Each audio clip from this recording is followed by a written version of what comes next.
Hi Sagittarius, kumusta po kayong lahat? Okay, so yun Sag. Maraming salamat po sa walang sawang pagsubaybay sa ating pong mga reading. And kung ikaw ay bago pa lang sa ating channel, mag-subscribe na po kayo. And i-click mo na rin yung ating notification bell para lagi kang updated sa ating mga bagong upload. Okay? And ang reading pala natin guys ay ano ba ang ganap sa inyo this week, okay? So, ayan. So, mga interesado pala guys sa ating private reading, nasa description box below yung link ng aking Facebook. And para sa iba pa guys, guidance, maganda pa rin na alam niyo ang inyong Sun, Moon, Rising, and Venus sign para mas guided ka, okay? This week. Tingnan natin Sag, ganap sa inyo this week. Ganap to kay Sagittarius this week, Sun, Moon, Rising, and Venus sign. Ganap. Sagittarius, Sun, Moon, Rising, and Venus sign. Ganap po para kay Sag.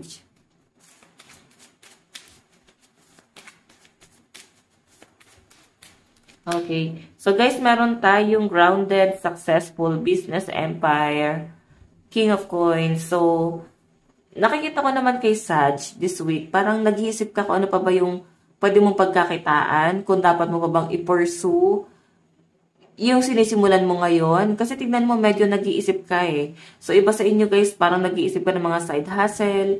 So, parang kailangan meron ka nang gawin para sa buhay mo. Ganun yung pinapakita sa akin dito guys. Parang kailangan meron ka nang simulan. And I think meron kang plano din na business. Ayan. Iniisip mo siguro dito is parang maging successful ba to? Kasi hindi talaga madaling maglabas ng pera, lalo na kung ikaw ay magsisimula ng business. Totoo naman yun guys. Pero sabi nga nila guys, lahat daw ng mga nagbe-business, lahat yan, parang sumusugal lang sila. Then hindi mo talaga malalaman kung hindi ka talaga susugal or hindi mo talaga susubukan yung bagay na yan. Okay, so may plano ka dito. So patungkol yan guys sa career mo. Pwede meron kang maiisip this week na parang something na pagkakitaan, kahit small business lang guys, no?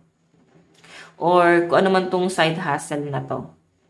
Ayan, yan yung pinapakita sa akin. Tingnan pa natin.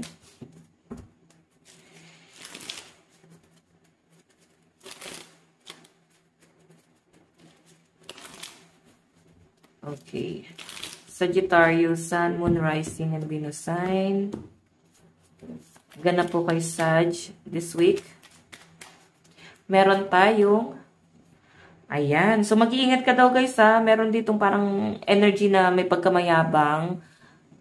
Siguro medyo may involve ka sa isang taong napakahangin, mayabang, masyadong toxic. So, dumistansya ka na lang sa ganitong klaseng tao this week. Parang meron ka may encounter talaga. Ganun yung pinapakita sa akin dyan guys. Okay? Ayan no. Masyadong pasikat. And siguro guys, ang intention niya lang is ikwento or ma-inspire ka din sa kung anong yung sinisimulan niya sa buhay niya. Or pwedeng ibang tao yung nagkukwento sa inyo kung ano yung sitwasyon nitong taong to. So parang hindi mo maiwasan Sagittarius na parang mainggit. Kasi parang pili mo kinukumpara ka dun sa success ng taong to. Okay, or pwedeng siya mismo yung nagyayabang sa inyo na parang siya naging successful dito sa bagay na to. So, pwedeng ikaw napapaisip ka na sumugal ka kaya dito sa bagay na yan. Yun nga lang guys, sabi ko sa inyo, huwag niyong pilitin muna, no? Na parang, eto ha, hindi lahat ng tao naging successful doon sa tinatahak niyang landas. Pwedeng siya naging successful kasi porte niya yan. Ikaw kailangan mahanap mo kung ano yung porte mo. Okay, kasi nakikita ko yung pagiging ano mo dito eh. Medyo nag-aalangan ka. So, kung nagdadalawang isip ka talaga, wag mo nang ituloy kasi sabi nila, pag ganyan nag-alangan, possible na hindi talaga siya, guys, maging successful. Parang 99%, no? Hindi siya sure. Pero may iba naman, guys, na parang sumusubok pa rin. Okay? Or mas maganda pa rin, guys, na try mo pa rin na manghingi ng opinion sa ibang tao. Okay?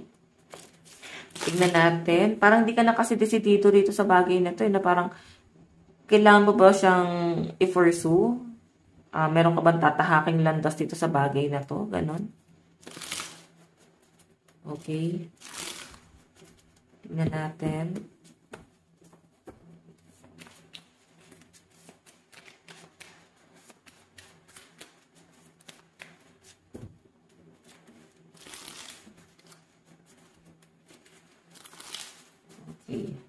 Sagittarius, Sun, Moon, Rising, and Venus sign. Ganap po, Spirit. Ganap po kay Sag this week. Meron tayong Page of Coins. Okay, so may nakikita ko dito guys, siguro talagang meron kang gusto talaga na simulan kahit small business lang. Yung tipong kahit makakuha ka lang ng parang hindi ganun kalaking pera, kahit hindi ganun kalaki yung pumasok na pera, kahit nga barya-barya lang Page of Coins pa lang parang okay lang sa inyo para at least sa pang-araw-araw may pagkukunan talaga. Okay, may pagkukunan. Yun, ganun yung pinapakita sa akin dito. And parang wala kang kasi masyadong lakas ng loob dito. Nakikita ko sa inyo guys, ang isa sa mga humaharang sa success mo is masyado kang nakatanaw sa success ng iba. Tapos parang makukumpara mo sa sitwasyon mo. So kung ako yung tatanungin mo guys, hindi kasi tayo magkakamuka, no? Lahat ng tao, hindi yan magkakamuka ng success. Then, sabi ko nga kanina, kung sila naging successful sa bagay na yon, pwedeng maging successful ka rin, pero kung hindi ka naman desidido, I think hindi mo yan porte. So, kailangan i-pursue mo kung ano yung porte mo.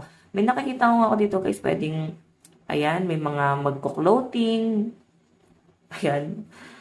Baka magsimula kayo guys ng clothing. Ano ba, may mga vlogger ba dito? Yung iba sa inyo guys, sobrang maliit lang talaga na business. At least umiikot lang yung kita. Parang ganyan.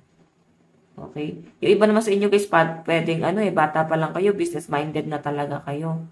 Okay, so, ayan. Kaya parang gamay mo na Alam mo na yung mga pasikot-sikot. Kasi bata ka pa lang, alam mo na kung ano yung, nakamulatan mo na na buhay talagang ikaw ay practical naman talaga. Yun nga lang guys, ngayon, pwedeng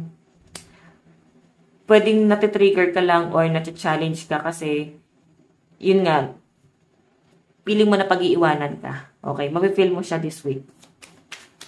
Tignan natin. Meron tayong 5 of Swords. So, ngayon, sabi ko sa inyo guys, mapifeel mo talaga na parang napag-iiwanan ka. Parang bakit ikaw nandito pa rin, doon nakukuha mo naman yung mga bagay na gusto mo. 5 of Swords, surrender, defeat, the cost of battle. So, iba sa inyo guys, baka may magre-resign dito. Parang hindi nyo na talaga guys kaya. Or meron na kayo guys, bibitawan na parang isa sa source of income mo. Bibitawan mo na to kasi parang feeling mo wala naman guys nangyayari or hindi mo pa guys kaya. Okay? So, yung basin nyo guys, kung mag-a-apply ka ng trabaho, pwede na parang maligwak ka pa talaga this week. So, I think makukuha mo pa rin to. Medyo wala ka talagang lakas ng loob sa ngayon pa. Okay? Yung basin nyo pwede nagkakasakit or parang nag-aano pa lang kayo guys, parang, yun nga, nagkakasakit, then, nag-iisip kayo kung paano ka lalaban ulit. Oo, grabe kasi yung parang struggle mo din itong mga nakaraan. Okay? Sige, tingnan natin. Sag. Okay. Pero alam nyo guys, sobrang balance naman ng energy. Hindi ko naman nakakita na parang as in, down na down ka. Nati-challenge ka lang kasi pwedeng, nati-challenge ka kasi nakikita mo na parang nagiging successful na yung mga kasabayan mo. Or pwede naman guys na ikaw tong successful, medyo naawa ka lang sa kalagayan siguro ng mga kaibigan mo, ng pamilya mo, na parang ano ba yung kinahinat nila, bakit parang napag-iwanan na sila, parang ganon. Okay, medyo ikaw, parang naawa ka sa kalagayan nila. Pwedeng ganon yung sitwasyon. Okay, tignan natin, Sag. Meron tayong 3 of Wands. May travel talaga kayong pinaplano talaga. Okay. Meron tayong The Fool. New beginning. Napakaganda nito. Maaaring matuloy yung biyahe na yan. Oo. Yun nga lang, 7 of Cups. Pwede nga aralin nyo muna. Ganun po yung pinapakita sa akin dito. Okay? Parang nga aralin mo muna. Parang didiskartehan mo muna. Ganyan. Kung tama ba or dapat ba. Okay? So, ayan. Sag, tignan pa natin ano ba ang inyong advice. Kasi kung magtutuloy ka dito sa travel mo na to, maganda naman yung nakita ko, The Fool. Kasi alam mo na, gamay mo na. Yun nga lang, medyo natatakot ka kasi siguro, malaki-lakang pera yung ilalabas mo dito sa biyahe na to ulit. No? Ayan. Iba sa inyo guys, ano ba? Bibili ba kayo ng sasakyan? Baka yun, kaya malaki-laki yung perang ilalabas. Tignan natin ano ba ang inyong advice, Sagittarius. Meron tayong Ascending the Mountain, keep going forward. So, wag mo daw tignan kasi yung challenge. Wag mo tignan kung ano yung magiging hadlang, kung ano yung magiging hadlang para sa'yo. Ang sinasabi lang dito guys, isipin mo na lang na challenge yan para makuha mo yung success, no? Maganda to, yung iba lang sa inyo talagang parang sumusuko. Or baka may bitawan ka talaga. I think hindi naman siya guys talagang big deal para sa inyo. Siguro hindi na lang talaga kaya ng time. Kung bakit bibitawan mo yung isa sa mga side hustle mo, no? Yung ano mo, yung ibang source of income, okay? So guys, ito lang po ang inyong reading. Maraming salamat po. God bless and love you. Bye-bye!